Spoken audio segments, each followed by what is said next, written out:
Sunday Soak, powered by Goose Island. We got the king, the hot dog king. King Nam sitting in for My Sock Summer. Yourself, Teresa E, me. We'll start with the humble brag. What's a humble brag for this? What is the humble brag today? Good question. We didn't even discuss this before, but I guess the humble brag is we were able to bring home a victory last night without My Sock Summer, who has officially quit on the White Sox. So I think it's out there on the internet. Everyone's been talking about it. He's out on this thing. It's unreal. It's unreal that he's given up so early in the season. We're only 3 out. Got a fly attacking me. That's also My Sock Summer's fault. Yeah, fuck him. It's an all-question show, as it always is. We're going to start off with longtime guy, Mailman Jack, who is also not allowed to shit in my house. And Jack says, when Chicago NASCAR race happens, what local landmark, statue, building would you like to see a car go careening into? Now, assuming no one gets hurt. He just wants this to happen for sport. So, Treasy, you start. So I don't know where the track is actually going to be.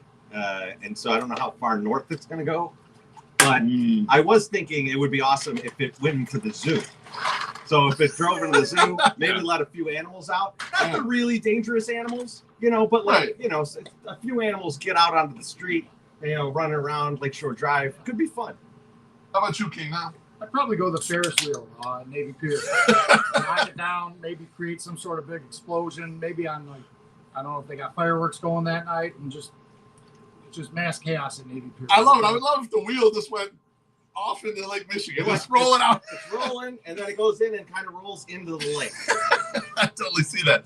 This one is a kind of an obscure one, and if you know on this one. But there's a small bar in River North called Snickers that's very famous. I would love to see a car go careening into it, so all the big-breasted Eastern European women that are bartenders in there will come racing out. That's what I need to see in this race. Yeah, see, I think that's more of a Formula One thing that would happen at that place. Yeah. All right, fair enough. Next question is from Slapnick Madrigal. And Madrigal says, I assume the Sox are all your favorite Chicago sports team. Who is your second favorite Chicago sports team? And I'm going to let the king go first because I want to hear what his answer is after he's a front runner, bullshit 49ers fan. Go ahead. The answer is the 49ers. So if I have to go Chicago, I would go Bulls. Hockey is not really a real sport in my eyes. I don't like hockey. Never been a big hockey guy, and I can't cheer for the Bears at all, but I don't dislike the Bears. It's just I got to go with the Bulls. I'm going to go with the Bears. Fuck the 49ers. That's kind of where I'm thinking. But no, here's how I can think about it. I will watch any of those teams if they're winning, right? Like if the Bulls are doing good, I'll tune in. Yep. If the Hawks are doing well, if the Hawks are winning a Stanley Cup, I might watch. That's where it's at with them. The Bears, I watch every Bears game. It's almost impossible that I miss a Bears game. There would have to be circumstances of me being out of town or something, and even then, I'm probably watching it. Even when the Bears are terrible, I'll flip back and forth between that and Red Zone. Yeah, for sure. And I'm with you. It's definitely Bears because you're right. When they're even when they're awful, if they're playing a Monday night game, I'm staying up late and watching it. And we might not be getting everyone together. When they're good is when everyone gets together to watch a Bears game. When they're bad, it's when we're all watching them solemnly, just tweeting about it. We're still in on it. I love the Bulls back in the day. Treasy, we were huge Bulls guys back in the Jordan era. Actually, in the early Jordan era, when they weren't winning titles yet, and they just had MJ and a cast of bums. We were big Bulls fans way back then. They kind of lost me after the Derrick Rose era. I've been out. I watched a little bit this year because they're kind of fun, but it's tough. The NBA is tough when you're only sort of fun team. Right. Yeah. Agreed. All right. Next question is from White Sox Sal. Fuck you, Sal. And Sal asked, you mentioned that Paulie Cicero was a bad Don. But would the Goodfellas story cease to exist if he were anywhere near as stern as Vito Corleone? Or is it a different story with different players? Treasy, I think you have a theory on this. So I think if it were Corleone, like think about Paulie acting like Corleone in this situation. Yeah. I think they would have whacked him out. They would have gone after him. I think the story would be different, but like Tommy and Henry and Jimmy were making too much money off the cocaine, so it's similar to the Godfather, where they started going after him because they needed that drug, they wanted that drug, and so I think that's where it would have got to, had they, had Paulie been more stern about it, had Henry and Tommy or Henry and Jimmy not got busted, like that whole scene, like I think it would have been them going after Paulie. Which might have been an even better movie. them turning out could be. Now, what do you think? I think that it would have changed the whole dynamic for sure. I think that Paulie was a bad Don, but for that movie, it worked perfect because the way the crew ran wild, like you said, and you had 30 more minutes to that movie, and they might whack absolutely everybody in it anyway, no matter who is in charge. Yeah, exactly. All the Lufthansa heist guys were whacked out by the time the movie ended. I mean, Jimmy's a fucking wild man. Like I don't see why he wouldn't have just killed everybody. He tried to kill Henry's wife. Pretty much did. Yeah. Well, in theory, I'm not sure I believe that he was trying to kill her. I don't know. That could have been a little cocaine paranoia. That's what it felt like to me. But who knows? They left you hanging as to which was which. I almost forgot to mention, instead of drinking beer this week from Goose Island, we're actually drinking these canned cocktails. So I've got the whiskey sour over here. The blackberry smash. Yeah, really good. Treasy and I've got the blackberry smash. Both absolutely delicious. Terrific for hot tub. Just terrific flavor and everything. Oh, so if you need a break from beer, Goose Island makes these wonderful. Now be cocktails. careful. High alcohol content. All right, so don't drink them like beer. You'll be in trouble. We're professionals, so don't try this at home. The next question is from Sock Supporter, and Supporter asks, "What is your go-to non-alcoholic drink?" Almost perfect timing for this. Trees, you want to go first? Well, this is non-alcoholic, right? Like non-alcoholic, no booze in there. So I think about what I drink the most, other than like water. Is ginger ale. I'm a big ginger ale guy. I didn't realize this. How about you now? Code Red Mountain Dew. I call it liquid cocaine, and it is absolutely amazing.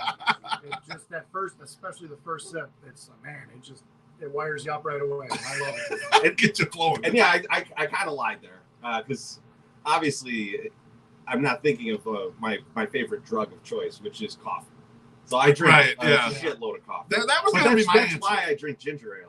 Because I can't drink like a caffeinated soda like in the evening, like after 42 cups of coffee. Yeah, I was gonna say the same thing. I drink black coffee the most, probably. Water, black coffee are probably my two go-tos. I'll go with an unpopular choice. I like Diet Pepsi a lot. I don't think a lot of people like Diet Pepsi. I think people are Diet Coke, Diet Dr. Pepper when they're getting into the Diet Pops. Diet Pepsi is the redheaded stepchild, if you will, but it's a favorite of the beef loaf. I'm a big Diet Pepsi guy. I don't know where this happened.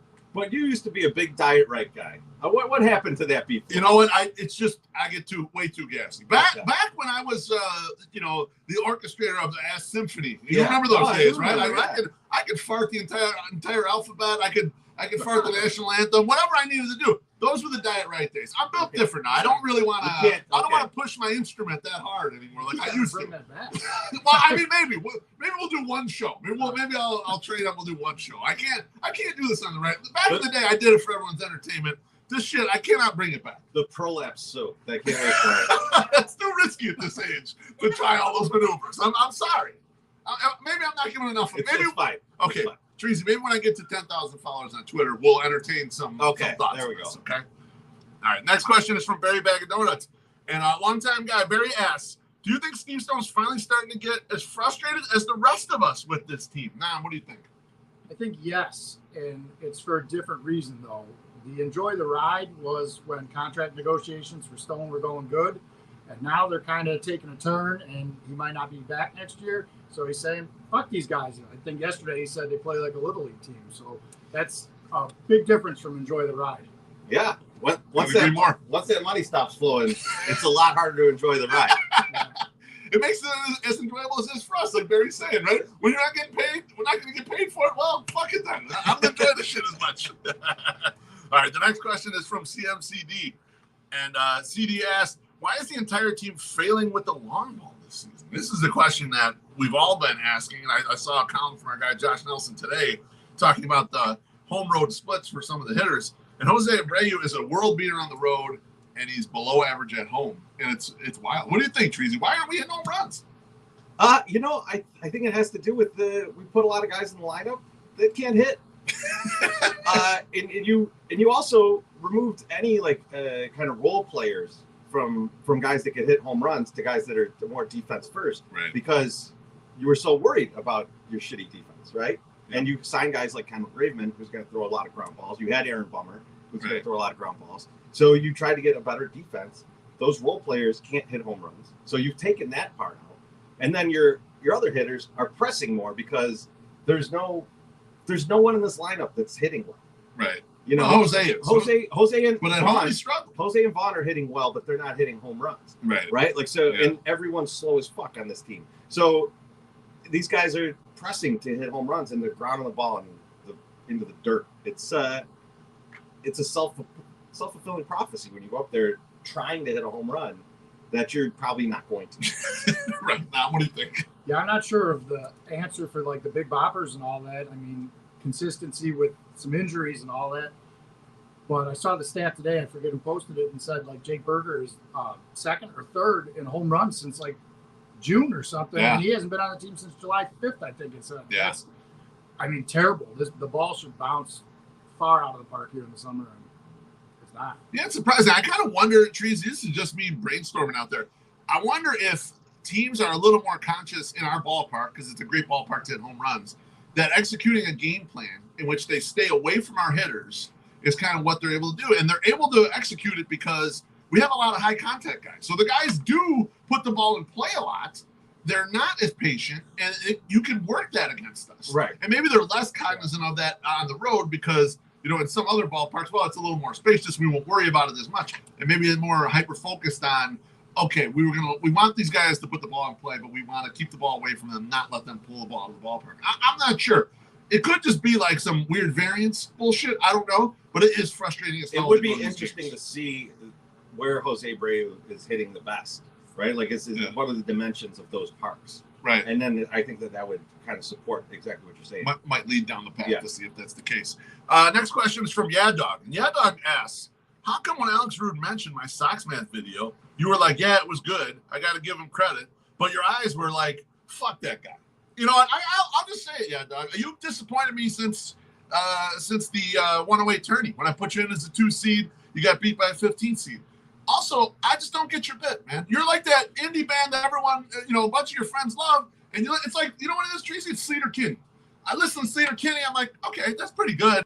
And then it's still just Sleater Kinney. I'm like, okay, I don't get it anymore. It's like, it's the same thing. Sonic Youth? Yeah, it's like, I don't get this shit no more. It's like, well, show me something different, dog. Bring something out. Otherwise, I'm like, whatever, Well, I'll tell you why I said it like that. I just didn't want you to realize that I watch it every day.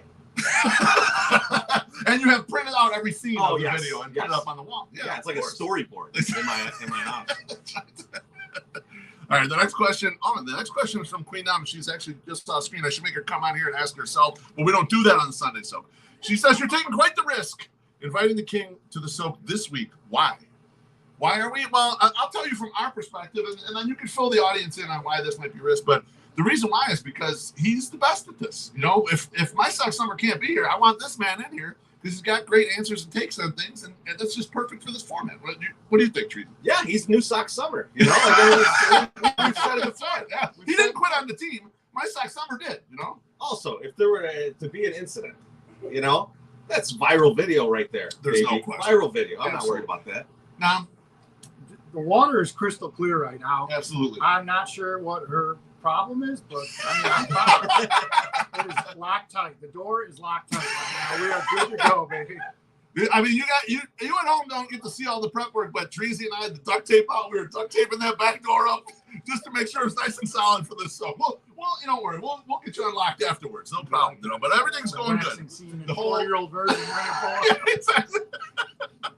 Everything's going great. All right. The next question is from Brian S. Brian S. asks, say you have an absolute rager in your pants at a very inappropriate time. To get rid of said Tumescence. I don't even know what that Oh, word my means. good. I'm gonna have to Google that. Thank you, Brian. I appreciate that. What do you think about? Do you think about Gavin Sheets playing right field? Do you think about Lurie Garcia hitting with the bases loaded, or do you think about a TLR giving a press conference? Why would a Lurie grand slam help me get rid of that? It would get me more excited. Yeah, right? I don't know. I love this question because shout out to my 5th grade teacher, Miss Chilla. Polish Extra Onions and I got some of our first boners in your class. We just appreciate you. Bless up. Bless up, all right? We may have checked her out on Facebook a year or two ago. Not saying, just saying she's still a smoke show, so good for you. All right, go ahead. Answer the question now. Well, that was quite the lead. Inappropriate chumps happen. What do you want? No? I didn't have any teachers like that. So sorry to all my teachers. I'm sure you're all watching. Didn't chum you up like that.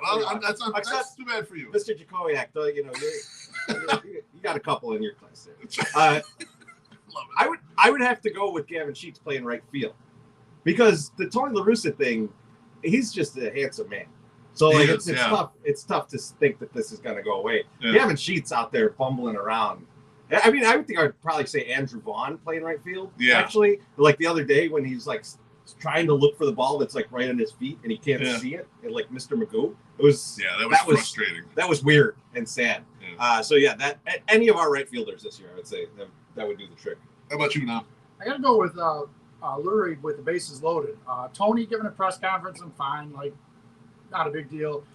Gavin, actually, that slide on Friday night kind of made me half chub. Like, that was an exciting effort. And it didn't do anything, but whatever. So it was fun to see. So, that's all. So I'll go with the bases loaded. Or when he's on third base in Colorado. That also will make me laugh. Yeah, that's I was gonna say you can't pick on Gavin Sheets. He's a nice, thick, muscular young fella. Got nice, firm, supple buttocks. No way, man. It's definitely not Gavin Sheets. For me, it's gonna shock you guys. It's Tony La Russa's press conference. Oh, yeah? Because smells are big, and all I think about is his wretched old man smell. And it would make my boner go slump over like that. I get it. I get it. I can't do it. So.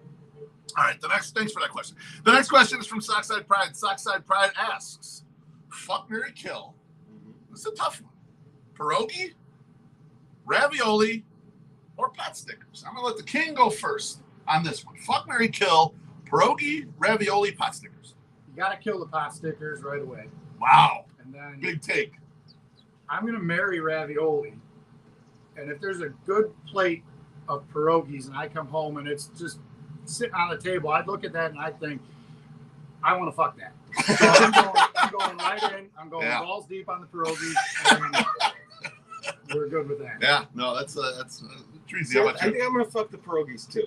I think that's where I would. That's where very fuckable. Yeah, they're fuckable. They're soft, supple. Yeah, it's a very fuckable food. Fuckable food. I think the pot stickers I marry because I appreciate a good pot sticker. I love pot stickers. Yeah. And I'm going to kill ravioli. And the only reason I'm going to kill ravioli is that there's so many other good pasta dishes that I never get ravioli. Like, I it's a rarity that I like. If it's maybe with, like, some lobster in it because I'm a fancy boy. Yeah. I might get that. But, like, otherwise, I'm probably not getting a ravioli. Okay. All right. I see that. I'm actually going to go with the same rating as you, Treasy. And it's for the ravioli, similar thing. I don't dislike ravioli. I just don't think about it. It's way down the list of things I'm going to get if I'm going to go out to a restaurant. I'm just not in on it. I absolutely love pot stickers. I mean, that's my number one. Pierogies are terrific. I think my problem is I don't eat enough pierogies because I just don't even think about getting Polish food at all. Right. Yeah. That's if I had easy access, if there was like a neighborhood restaurant that did Polish, I'm sure I would eat pierogies all the fucking time. Right. There's not. There's not unfortunately. So there's an idea. Any of our Polish people that live in Bridgeport start a restaurant, and we'll go over there and clobber a bunch of pierogies for you. All right, the next question is from Ken W.O. Ken W.O. asks, should anyone that suggests getting rid of Abreu be drowned in the hot tub? Now, would you like to start? Sure. Yes, they should. Because even though he's, 36, 30, whatever, he's the most consistent guy we have year after year after year. And until these guys show it every day, we just need Jose here. So he's got to come back next year, too. Treasy? Who gets to drown them? I mean, we're yes all around. Yeah. But like, who's the drowner? Yeah. Who's going to get that? I don't know. Yeah, we'll let it be Ken. Yeah. All right. I'm in. Okay. Let him drown anyone in here. We'll have to help cover it up. But to dig the hole, maybe. But well, that's true. Yeah, we can. Yeah. Well, it depends on how husky the person is. It might take a few of us. We'll get a couple of big guys over and throw them over. Yeah, it's obvious. I looked up this morning. I even tweeted out Jose Abreu has a 143 WRC plus. That's far and away the best on the White Sox. Your heir apparent, as Christopher Moltisanti would say, is Andrew Vaughn. He has a 126. He's kind of well behind Abreu's pace. So we kind of need him to pass him up. You know, this is a Ricky Bobby John Gerard situation. You kind of want the upstart to pass up the legend. I don't see why these two can't coexist on the same team. I agree. If Andrew Vaughn's the second best hitter, then I'm fine with him DHing every night. Let's first base DH for these two guys, right? And then you shed the rest of the bullshit. Yeah, I'm not worried about like how am I going to find time for these guys that are hitting worse than them. Mm-hmm. I only want time for those two guys. I've only got eyes for them. Could we just play the guys that are good? I just want to play the good guys. Those two guys are good. Let's play them. Oh!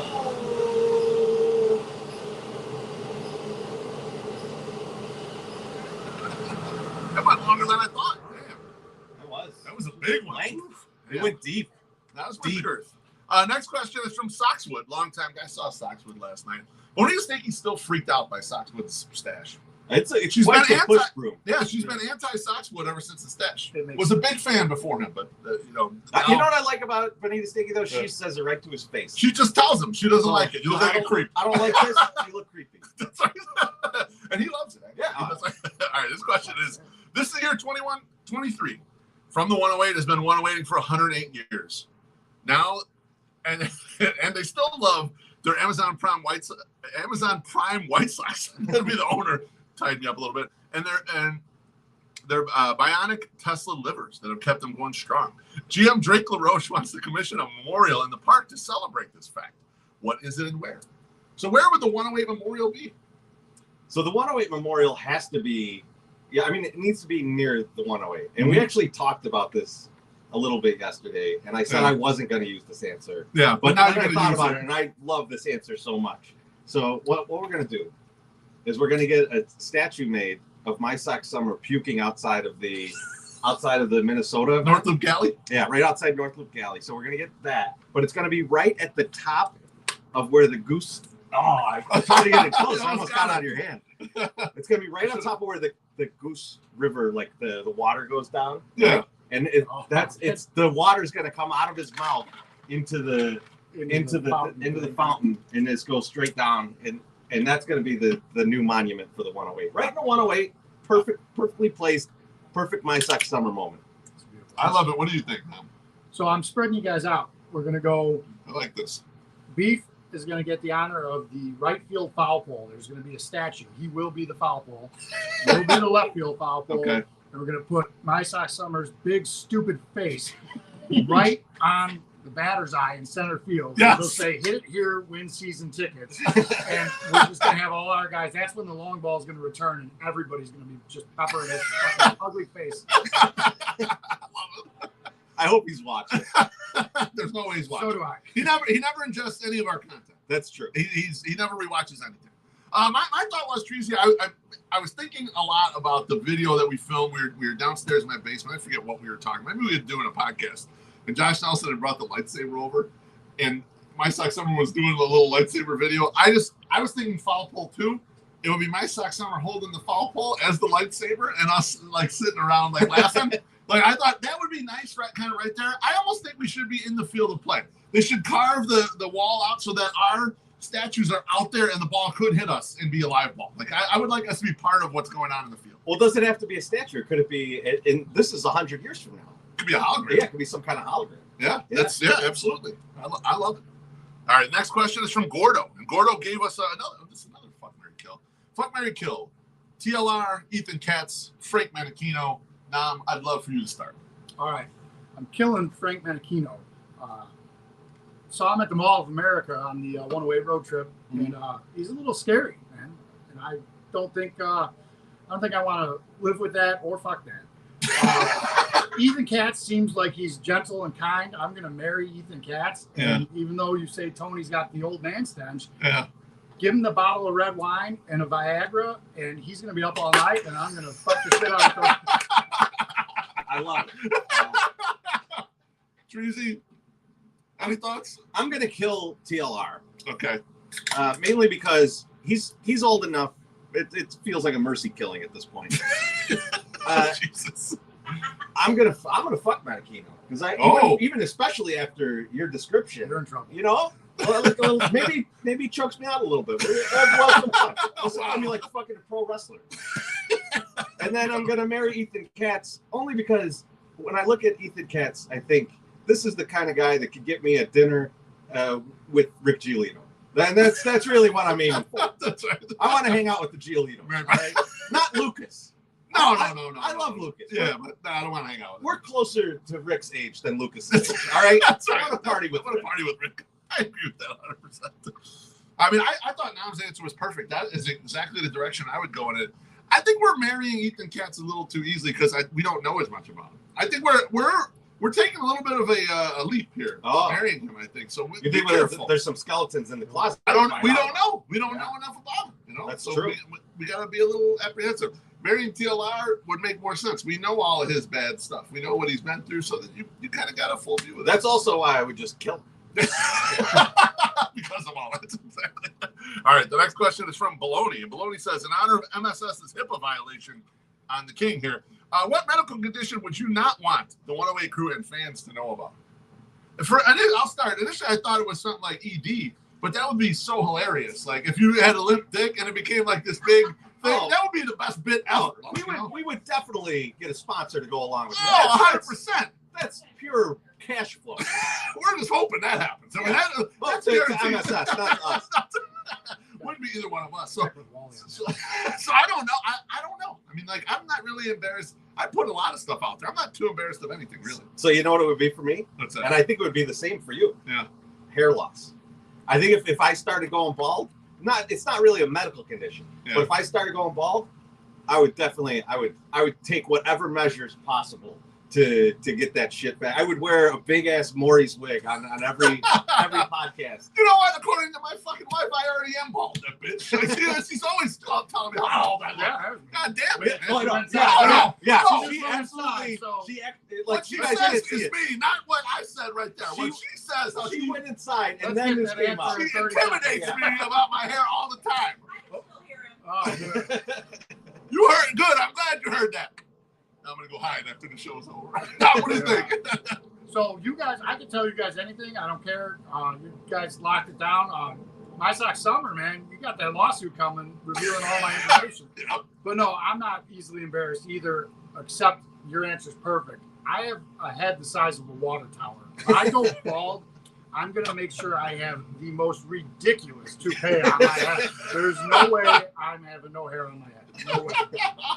Absolutely incredible. All right, well, let's close out the show with Billy Wire's question, as we always do. And Billy asks, in honor of the gangly hot dog boy, if you had a chance, one tubular meat for the rest of your life to eat, which tubular meat would it be that would eventually lead to your cardiac arrest or diabetic limb amputation? Teresa, you'd like to go first on this one? This is easy for me. Okay. And there's a very specific, this has to be done in a very specific way. Okay, I like it. All right. Mad Mex grilling Italian sausage. Oh, baby. And because it's the same tubular meat, I could go spicy or sweet. So, like, I will, for the rest of my life, if they said you could only eat one tubular meat for the rest of your life, and that's the only meal you get, I would call it Mad Mex and be like, I got to hire you to cook for me for the rest of my life. Or we're just going to put a grill in the middle of my house. It might kill me. I don't know. Let's go for it. Now, how about you? The obvious answer is the premium hot dogs with grilled onions at Sox Park. Going for those all the time. But if I'm not going hot dog, I'll go. I saw Mailman Jack said something. The fresh Polish. We had that on the holidays. So good, man. Especially Mish Brothers in Cal City sells. It's delicious. Absolutely fresh, made daily, and I can eat the shit out of it. Yeah, fresh Polish sausage is fucking delicious. I gotta go with Italian sausage as well, Teresa. I can eat Italian sausage with absolutely everything. Oh my God. Cut up in pasta, like you mentioned, our old man grilling it out there, everything. I mean, like with some peppers, sausage and peppers, one of my favorite meals. So Italian sausage for me, without a doubt, I would do that until I got both of my legs Ron Sandow right the fuck off of me. I would keep going, baby. You know what surprises me? How many people just eat Italian beef sandwiches? Like they never heard of the combo. The combo is way better than Italian beef. Way better. I mean, like, you're out of commission for the rest of the day. But the combo is the far superior meal. Yeah, there's no question. I'm just upset thinking about people eating regular beef sandwich right now. What's wrong with all you people? That's a borderline crime, God damn it. All right, that's it. That's all we got for you today. Thanks so much, Nam. Appreciate you, brother. No Thanks problem. for Thanks sitting for in for MSS. Thanks to Goose Island. Let's go get it. Let's go get a series win. Let's go over there and win a fucking ball game today. Dylan C's gonna shove it right up the A's ass. Let's go.